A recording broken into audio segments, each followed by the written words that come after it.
വിവിധ ആവശ്യങ്ങൾ ഉന്നയിച്ച് സർക്കാർ ജീവനക്കാരും അധ്യാപകരും നടത്തിയ പണിമുടക്കിൽ കൊല്ലത്ത് സംഘർഷം.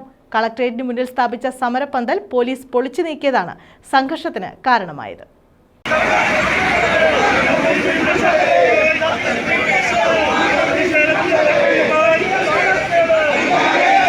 കളക്ടറേറ്റിന്റെ കവാടത്തിന് എതിർവശത്തായി ജോയിന്റ് കൗൺസിൽ കെട്ടിയിരുന്ന സമരപ്പന്തൽ പൊളിച്ചു നീക്കി. തുടർന്ന് പ്രധാന കവാടത്തിന് മുന്നിൽ നിലയുറപ്പിച്ച പ്രതിഷേധക്കാരെ പോലീസ് നീക്കാൻ ശ്രമിച്ചതോടെ പോലീസും സമരക്കാരും തമ്മിൽ വാക്കേറ്റവും ഉന്തും തള്ളുമായി.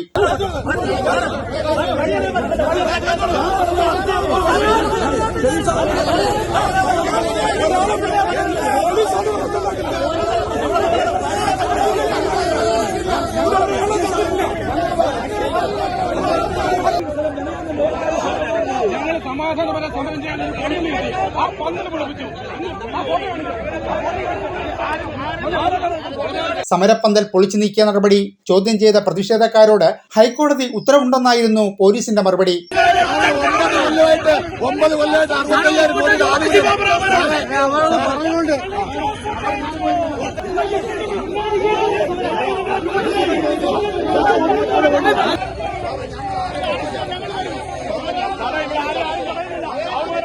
സ്ഥിരമായി സമരപ്പന്തൽ കെട്ടുന്ന സ്ഥലത്താണ് തങ്ങളും കെട്ടിയതെന്നും സമരത്തെ തകർക്കാനുള്ള ശ്രമത്തിന്റെ ഭാഗമാണ് പോലീസ് നടപടിയെന്നും ജോയിന്റ് കൗൺസിൽ ആരോപിച്ചു. പിന്നീട് സമരക്കാർ കളക്ടറേറ്റിനെ ചുറ്റി പ്രതിഷേധ പ്രകടനം നടത്തി.